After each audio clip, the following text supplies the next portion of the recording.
So I'm going to be wearing my bioptic and I'll explain that to you just so I can see the screen while we're driving it. I was expecting to drive the presentation today, so there'll be a bit of chopping, changing and me asking Harry to go to the next page. If we've got time after, I have some bioptics here for people to look at and to look through, but also I have some vision simulation glasses too.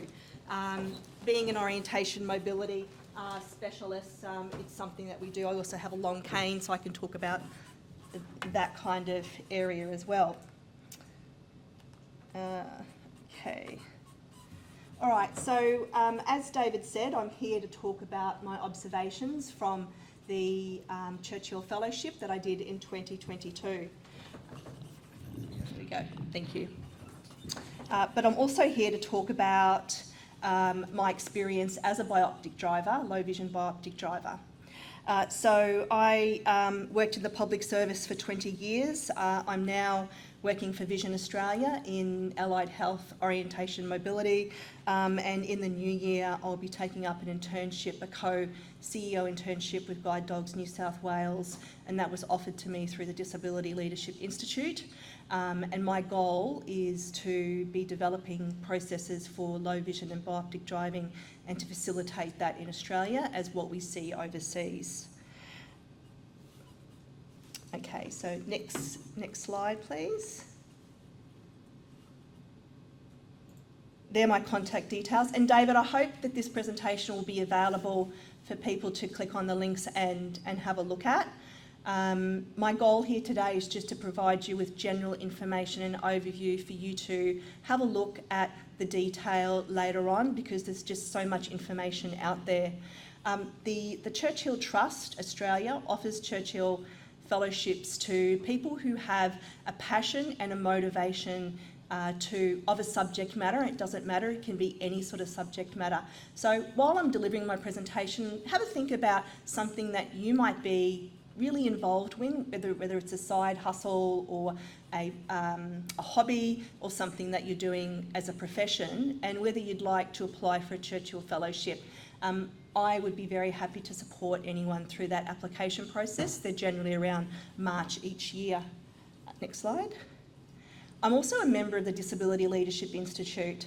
So it's a worldwide institute that promotes disabled people through executive leadership. It provides training and development.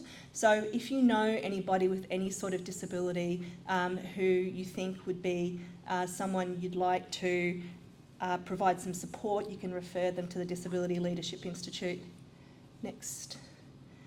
So this is the page from the Churchill Fellowship. You can go to that page to read what my fellowship was about, and that's a picture of me on my motorbike at Black Mountain. I've had my motorbike and been riding since 2019. I ride in Canberra, that's where I'm from, and in the mountainous area around Canberra. Now, funny enough, my partner's also a motorcyclist, but we actually didn't ride together until about 3 years after I started riding, so it wasn't really his motivation, it's something that I had always wanted to do myself. Next slide.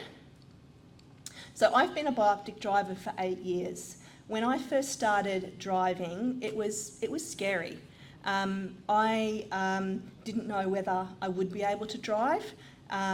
When I first started driving, I would use the mirrors on the side of the car to keep myself in the lane, travelling at about 20 k's an hour. So that was just to start off with. Now I have driven all over Australia, Queensland, New South Wales, ACT, Victoria. In fact, in studying to be an orientation mobility specialist, Vision Australia sent me up to Brisbane. I spent quite a few months up there, about 5 months. I was in Sydney for staying at my father-in-law's place, my father-in-law here. Stayed with him last night, drove up from Canberra. And I drove within Sydney City, visiting clients all over Sydney, and also in Melbourne as well. I spent some time in Dubbo, Albury, Shepparton, and for me, what assisted me with that driving task was also having a new car with ADAS systems.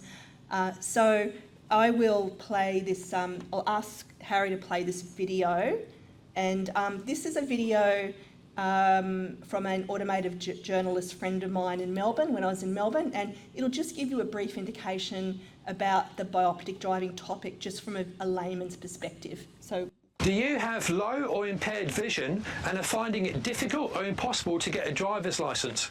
If so, then Belinda from Bioptic Drivers Australia may well have a solution for you.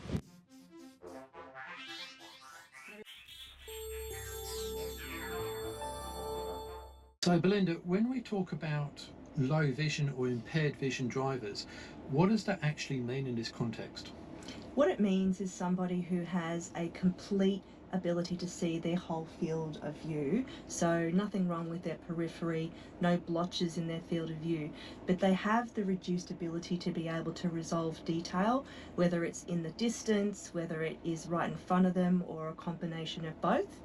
Okay, so when you're driving, sometimes you need to look at things which are close by, like the detail here, but also a long distance away. Now, personally, I've begun having to wear glasses because my long distance side is excellent, but some of the really detailed short range stuff I can't see as well, so I use these, which allow me to resolve both. So what you're saying is that the vision impairments here is kind of that same problem. You've got to be able to focus on things a long way in the distance as well as short range, right? Yes, mostly. And there are people with all sorts of conditions. Really, someone can do an assessment to determine whether the bioptic is right for you. Me, for example, I can't read the screen to be able to, but I can see the icons. So it's about learning adaptation strategies to be able to see what's here and understand what's here. But the bioptic, again, is an adaptation for that distance vision while you're driving. Okay, great. So how does it work then? You've got someone who's, got this focal problem. Yeah. What's the solution? Yeah, okay. So it can be for people who have been born with an eyesight condition, they didn't know that they would be able to drive, or someone who has developed an eyesight condition over time, so someone who has, say, macular degeneration developed, or Stargardt's disease, or someone like myself who has achromatopsia, people with albinism, for example. So this is a pair of glasses with a telescope device in it. I have, that's it there.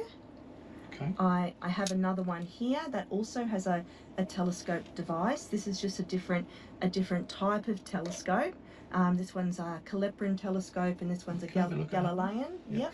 All right, so this is in effect a normal pair of glasses with a little telescope. Yep, exactly. So to fix the problem, you're basically looking through your normal glasses. Yes. But when you need to look at something long distance, you look through that. Absolutely. So it's not too different to your standard glasses. Correct. Then, yeah. Except that you've kind of got to switch your gaze from through there to through there. Well, surely that's going to take a bit of training and practice. Yeah, it does. And in fact, the reason it's called bioptic is because it's two optics or two views at the same time. So you are trained to look both through the bioptic at the same time as looking through the lens with your other eye. So yes, it does take training to do. And what you do is you learn how to use it with scanning activities, first of all outside the car, then you learn to apply those activities as a passenger in the car and get somebody to verify as you're seeing.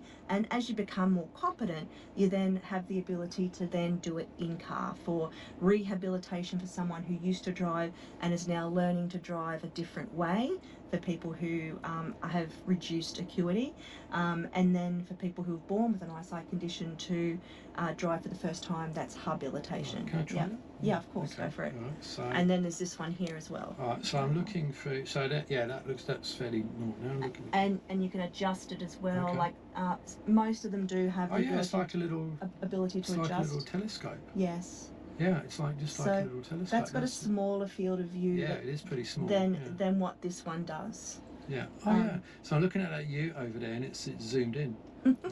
Okay. Yeah. Okay. I see how that works. Yeah, okay, great. Yeah. Is that one? Yeah. Oh yeah. Yeah, that's going to take some getting used to, but I can see it actually being very useful. So you use it about, you drop your head about ideally half a second. It takes a long time to learn to do that. Yeah. So half a second to 2 seconds, and then you look through your carrier lens for 8 to 10 seconds. Now that's the training regime, but over time you then learn how to use it in everyday settings, which will change based on your environmental awareness. Okay, cool. So what's the first step? Someone's going, oh, I know I have impaired vision. This sounds like me. What do they do next? So they need to go and see a low vision optometrist. Right. There's somebody who will do a complete assessment of all sorts of aspects of your vision, including all of your field, your contrast sensitivity, so the ability to see detail between things and colour vision, etc. And this gives the person a whole picture of what your vision's like. And then if they think that you're a candidate for bioptic driving, they'll then give you a medical documentation that you take to your driving licensing authority. You then apply for a conditional driver's license based on the condition of using the bioptic, and you go through the usual process as what other people would in your graduated licensing system. Okay, and then you've got to pass the test as Absolutely. anyone else would, and then off you go. Yeah. You have to follow all the same rules, all the same processes as what anybody else does, and be able to do that with the assistive technology device of the bioptic. So it's a pretty fair system in that regard. Okay, all right. So that sort of opens up a new world of mobility, I guess, to people who wouldn't otherwise have it. Yeah. Now, you're also talking about how a modern car like this Subaru Crosstrek has a bunch of technologies, which is ADAS, advanced driving aids, to help make your life easier, and you've actually added some. So you said lane keep assist is very useful, and blind spot monitoring is useful. Yep. Okay. So for me, as a vision impaired driver, and also I guess a relatively new driver, because I've only been driving for seven years or so now, I find those sorts of ADAS systems give me the ability to have confidence that the car is doing some of the work, but at the same time I'm monitoring what the car is doing with those systems. So it doesn't mean that I take hands off and off you go. It's just taking a bit of that cognitive load, and so that allows me to be able to be more comfortable with the driving task, as opposed to the older cars that I used to drive that had none of those systems. And it's not just me, it's also anybody even without a disability who drives in general. Okay. And you've also got your digital display up here to show the speed. This is quite a bright speedo, and because of my vision impairment, I can't read the speedo in this car, so I use this one to be able to see the speed. Okay, that's fantastic.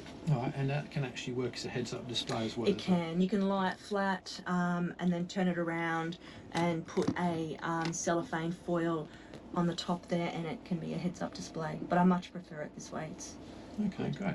All right, so if people are interested in this, where can they go for more information to find out? They can jump on our website, Bioptic Drivers Australia. So that's just a very layman's overview. This is our website, Bioptic Drivers Australia. Now I'll move on to the next slide.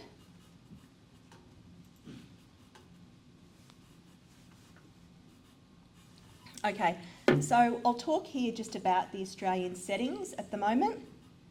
So in Australia, bioptic driving started in the 1980s with Dr. Alan Johnson, who is a low vision optometrist in Melbourne. He had several clients in Victoria, South Australia and Western Australia and Queensland. In fact, he still has a current client in Queensland that comes and visits him regularly to get his assessment done. Today we have several official assessors for low vision bioptic driving, but there are also other optometrists and low vision optometrists. And I have to stress here that it is generally a low vision optometrist who has more experience than just a standard optometrist, and it's not an ophthalmologist. Ophthalmologists are medical doctors, and they generally only look at the eye and the organ, and they don't have the rehabilitation experience for bioptic driving and don't do these assessments. Dr. Sharon Obstein, she did her PhD in low vision bioptic driving in New South Wales. Dr. Ursula White, she recently started her practice in Queensland. And I also forgot to add here Professor Yu Boone at ACT University of Canberra as well, who currently does assessments. There's been bioptic driving research, including safety research, done ever since the 1960s, 1970s, and there are quite a lot of research papers on our website if you'd like to go and have a look at those. I won't be talking explicitly about research today, but there's also information about research on my blogs as well. In general, the driving licensing authorities in the countries I visited do actually keep statistics, but they generally don't publicise them. Most of my discussions with the driving licensing authorities are that anything to do with disability is always considered to be controversial and risky, and the fact that it's just continuing on shows that bioptic drivers can be safe, and there is quite a bit of statistics in the public domain that does show that bioptic drivers are just as safe as the regular driver. And I can provide that information at a later date if you wish. In Australia, Professor Joanne Wood at the QUT, she is Australia's leading researcher in vision and driving, and she did a study in the USA. And then we have a couple of other studies, including one that's going to be published next year. In law, bioptic driving started in 2012 when it first appeared. That was just a paragraph that said that bioptic driving exists and to have an assessment done. Then in the next review, unfortunately, bioptic driving was removed, and then it was put back again with a public advocacy program. And I can talk about that if you like. However, it's exactly the same scenario that happened in Texas, and I'll talk about Texas as part of my blog, and it happened exactly at the same time with similar people involved. And then in 2021, there was more submissions, more information, more research about bioptic driving, and that has led to now a more comprehensive understanding of bioptic driving and what can be done. Now we're at a stage where we want to develop a complete standard for bioptic driving. Next one. Okay, so we're going to have a look at my blogs. So I went to 3 countries. I went to the USA. In the USA, I went to West Virginia, Indiana, Texas, and California. In Canada, I went to Quebec.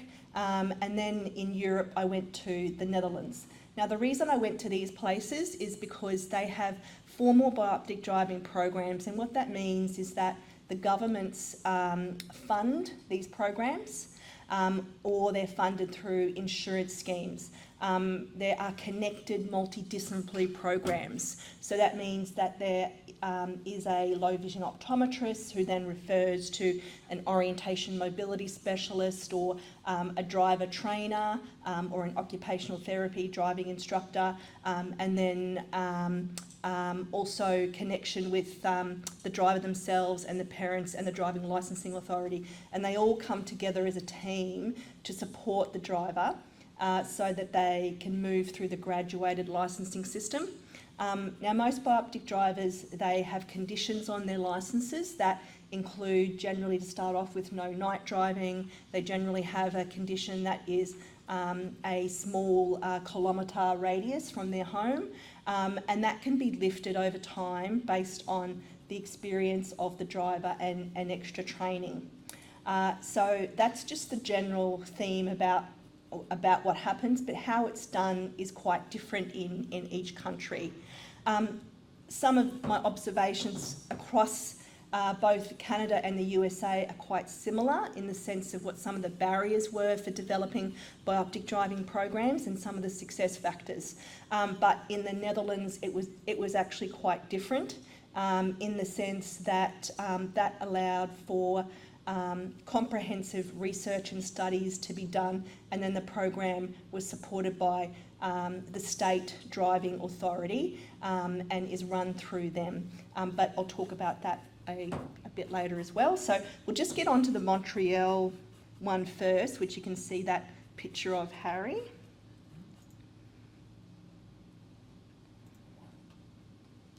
Yeah. Yeah, okay. So the bioptic driving program is run through the National Institute for the Blind. Now they have facilities, they have about 14 facilities or so around Quebec. There's only 2 facilities that offer the bioptic driving assessment, and I went to both of those facilities. And what they do is they have people who come and do a comprehensive eye examination, and then they provide training, scanning, orientation and mobility scanning, and then they put them in driving simulators, and then they give them commentary driving opportunities as a passenger, and then they can learn to drive. What you'll find with the criteria for driving is it varies significantly across the jurisdictions. So most jurisdictions these days now allow down to what's 2200 or 660 in Australian terminology, which is essentially down almost to legally blind. So in Australia, our settings are down to 2012 for a open driver's licence and 2024 for a conditional driver's licence. But for a bioptic, there's no lower limit, but they just need to ensure that they're able to get at least 612 through the bioptic. So for myself, my vision is much worse than 624, and I've proven that I can be a safe bioptic driver.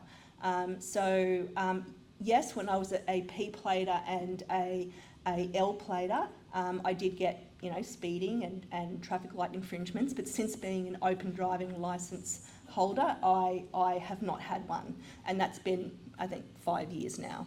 I've also never been in an accident.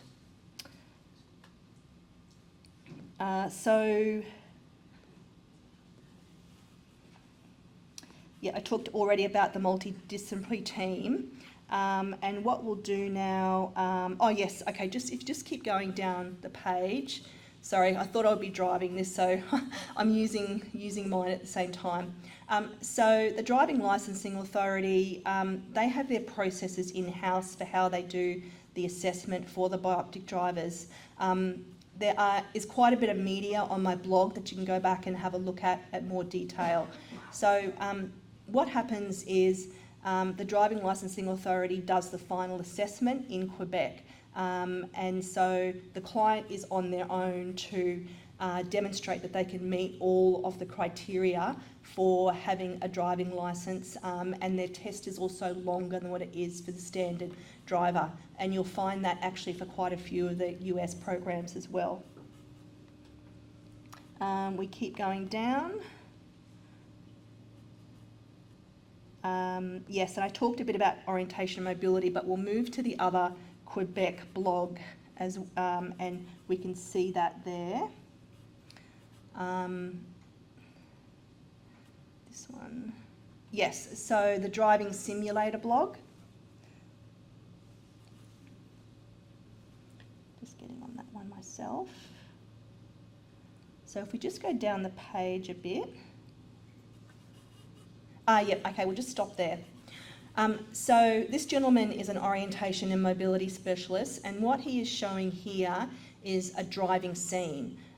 So the candidate or the group of candidates sits in a room, and the mobility specialist talks about the driving environment, talks about how to scan your eyes, how to look for. Hello, Belinda various, here from Bioptic gaps, Drivers Australia. And how to After that, anticipate. That's then what we do is migrated using through some to a some commentary sequence driving program. to try And so to the Quebec improve government our pays for about understanding 10 or and 13 be able sessions to with anticipate a driving what's instructor, coming. where the Bioptic Even driver sits if with the driving we instructor don't see and the clearly orientation the mobility information specialist sits in the back in the seat environment. and verifies what the person is talking about.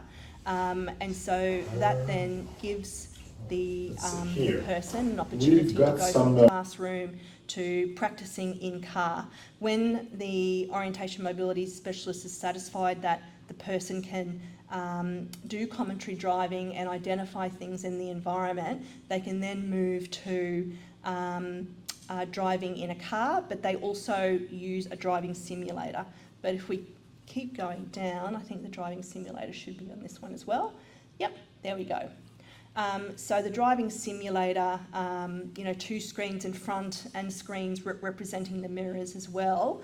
And these simulate people crossing the road, animals. There are specific programs that have been developed for this particular activity that help in identifying whether the client is able to see something moving in the environment around them.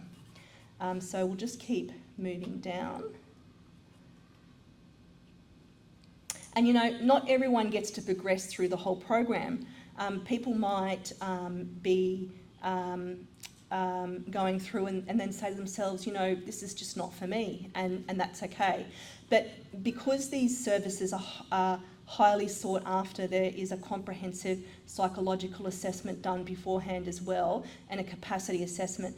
In Quebec, for example, the waiting list for this program is about 3 years, and they have only about 12 people per year who go through the program, and they have quite a high success rate.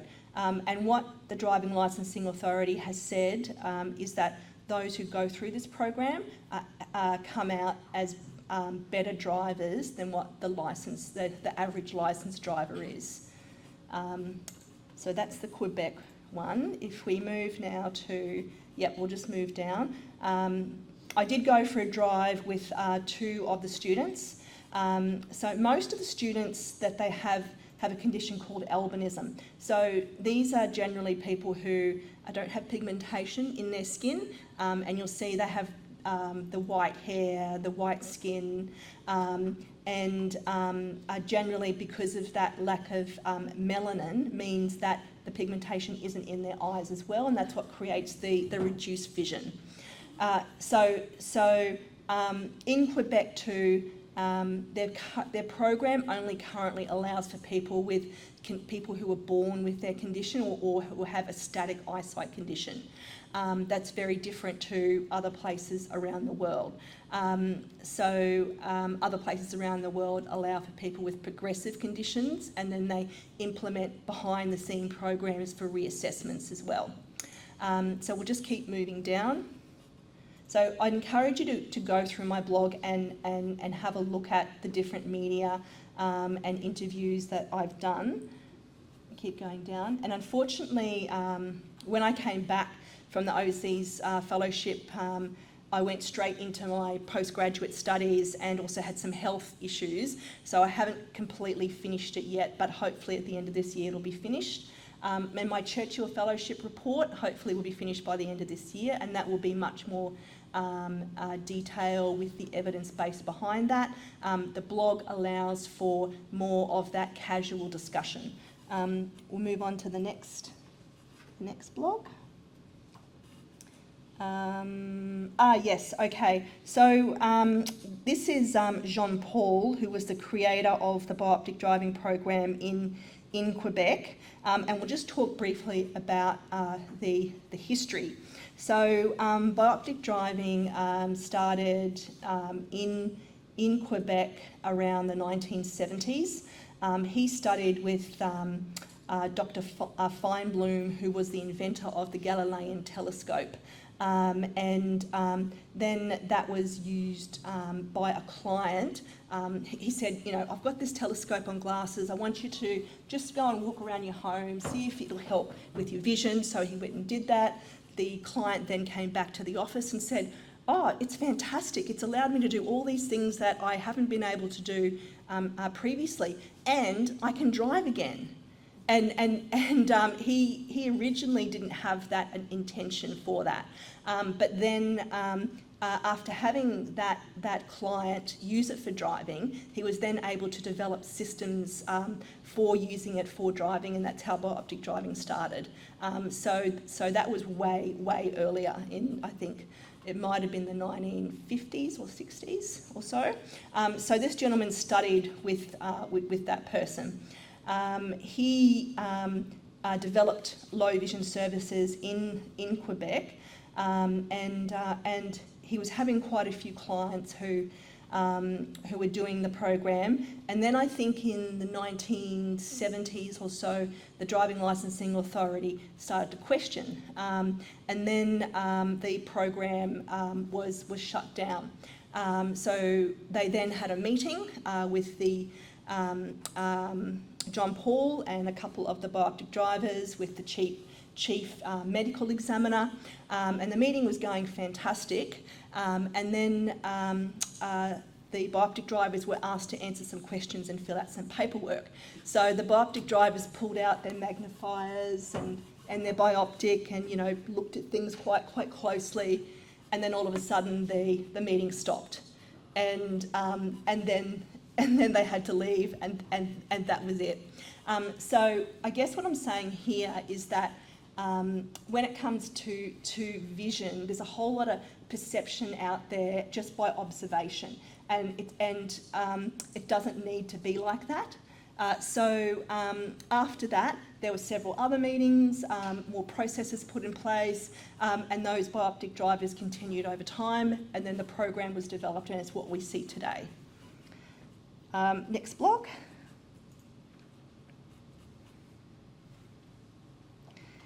Okay, so we'll move on to West Virginia. So West Virginia has one of the most comprehensive bioptic driving programs in the world. Their bioptic driving program is residential, so it means that people actually physically come and stay for 4 weeks at a facility. It is 5 hours a day. 5 hours a day for 5 days a week for 4 weeks, and it does a program of classroom, passenger in car commentary driving, and then driving. And that format is done every single day. So the first week is just theory, and then I think from week 2, that format is then done. So what that does is it allows for the client to be able to look at the classroom, apply that as a passenger, and then apply that as a driver. And then at the end of the 4 weeks, they can then get their driver's license if they pass, and then they can move off to wherever they came from in West Virginia and start their provisional program. In West Virginia, the history with the bioptic driving program was also quite similar, in the sense that this started in the 1980s, and it started with a gentleman by the name of Chuck Huss. He's a certified orientation mobility specialist. They developed a comprehensive program, and then there was only supposed to be a trial. And I think the trial went for about five years or so. It was then extended. Then the trial was stopped with no notice, and I think that was around 1988 or so. And the Driving Licensing Authority revoked everybody's licences, even though there were no accidents and no issues. Then that particular department then had to lodge a human rights complaint, and that went through court, and they were then successful. So the program was then redeveloped after that to allow for a more detailed, a detailed integration with the Driving Licensing Authority. So that's the program that you see today. But during that interim period when there was no bioptic driving, Chuck Huss went on a travel expedition, and he went and did some training in Quebec and also other places around the USA, and trained orientation mobility specialists and driver trainers about bioptic driving, and bioptic driving then spread to many of the states around the USA. Belinda? Yep. We've got 42 already. Oh, right, okay. All right, so I was told I could speak for a lot longer. Did we? Yeah, Another 5 minutes is fine. I'll wrap it up. Yeah, Yep. wrap it up, please. Okay. Yeah, no worries. Yep. Okay. So we'll just move on to the next blog. Yep. We'll just the next one. Yep. So this is in Kentucky. And this particular driving instructor in Kentucky, she works a lot with people who are completely colourblind and have other colour conditions. I can let you go through that blog to have a look at the details, but she uses tints to allow people to be able to adapt to their environment. So next blog. So this is Dr. Mark Wilkinson, and he talks about alternatives to bioptic driving. He believes that people who have low vision can just drive using ADAS systems and the GPS. We'll go to the next system. This is Henry Green, who developed the Occutech Bioptic, which is the one that I use, and it talks about the North Carolina program. We'll move to the next one. So this is Texas. Texas has an excellent program where children who are potential bioptic drivers and one parent can come in a weekend to meet other potential bioptic drivers. So even though this is run at the School for the Blind, these are people who are typically not the clientele of them, but they have teachers around who do bring them into the centre. So it gives the opportunity for the parents and the students to look at what bioptic and low vision driving is and to see whether it's for them. They have a driver trainer there. They also fit the bioptics. Next one. This is Professor Xu. She does, or Jing, she does research into low vision and driving conditions with advanced driver assist systems. And she talks here about research she did with a client who is legally blind, bought a, and when I say legally blind, I'm not saying someone who can't see. These are people who have enough vision to be able to ride a bike. They can navigate their environment. They've been through extensive assessment processes. So this person bought a Tesla in COVID, had it delivered to their place, learnt how to use it, and talks about the process of how this person uses the bioptic with the Tesla ADAS systems and how that changed their driving over time. Next. Yep, okay. I'll get you to click on my blog there just to show them. This is our website, but just where the red glasses are, there is a read more, the button there.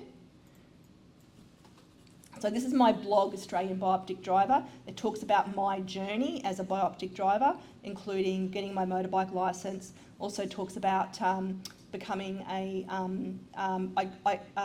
four-wheel drive certification as well. So I went through that process. And also some of the barriers and success stories I've experienced over time. Are there other tabs still open? We had this one here. Oh, that was the same one. Same one? Yep, okay, we'll go back to the presentation.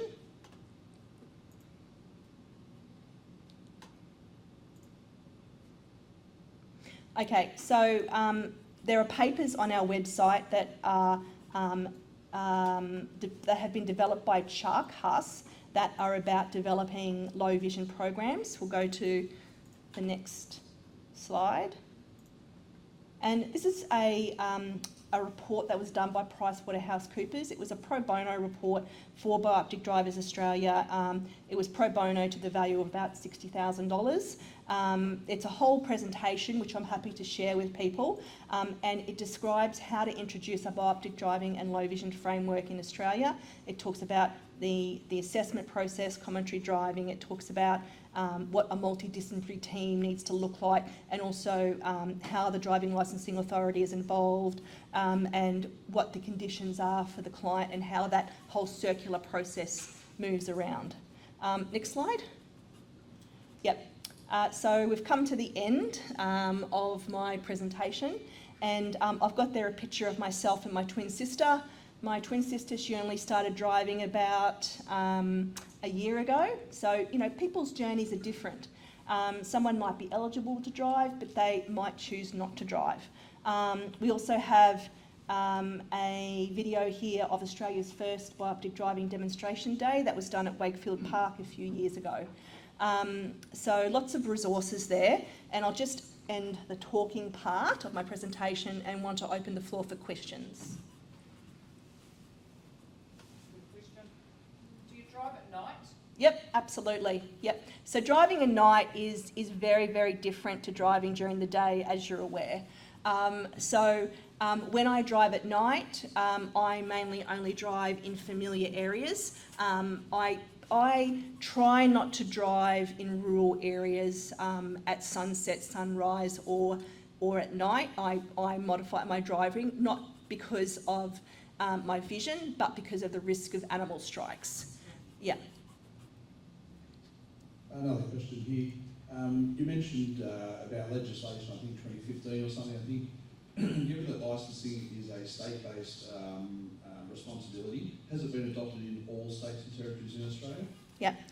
So licensing is state-based in terms of your legislation for roads and licensing, but the medical guidelines are national.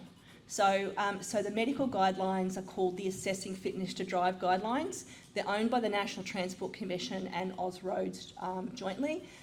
The review process happens every 5 to 6 years. It's a comprehensive process that involves the drivers, the driving licensing authorities who provide the input.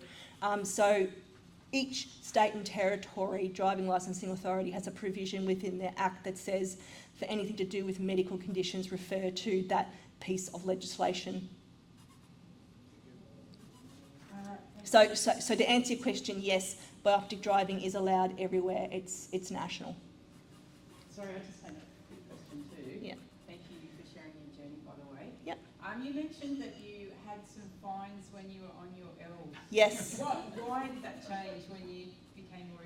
What was the key? Oh, okay. You stopped speeding. Yeah. So I do have a lead foot, and like I'm also a mountain biker. I'm a road bike cyclist. You like to go fast. I like to go fast, but it wasn't because I like to go fast with the driving. I just think cognitively it was more about not actually paying attention.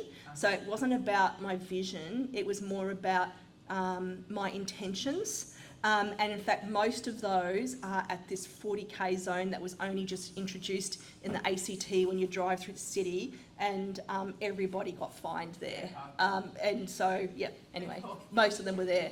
And I had one that was a red light and a speed fine at the same time. So, yeah.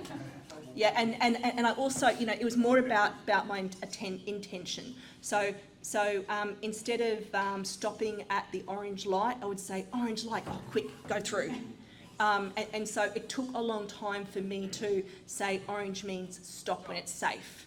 Yeah, so that was the biggest thing for the red light ones. There's a lot of drivers currently that they actually don't understand what orange means. They think it means I'm going to get through. It does, correct. And that was me, yeah, until I got fines. Anyone else have a question? Quick question. Is your sister, are you twins?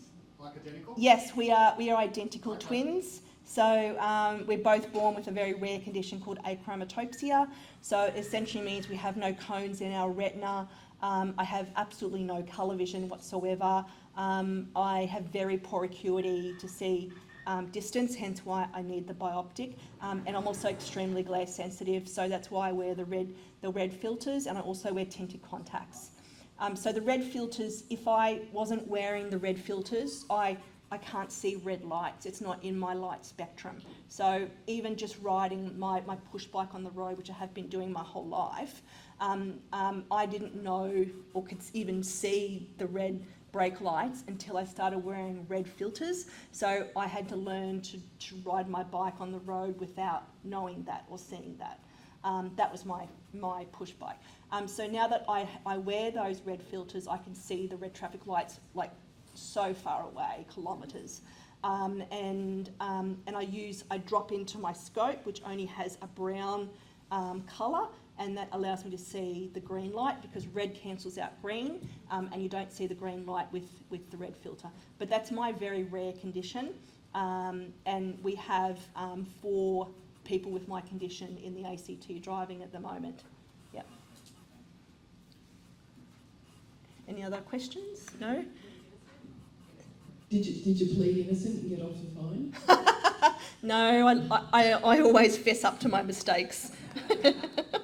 I also use a dash cam. I've always had a dash cam in my car because I'm of the view that if I have an accident, it will be blamed on me because I have a medical condition. So I want to make sure that I've got footage all the time running. Yep. So I do have a bioptic here. I also have some simulator glasses here for vision. So if anyone wants to come and have a look at them, you can come and have a chat. And I apologise, it was a bit haphazard, but I hope you got some value out of that. Yeah.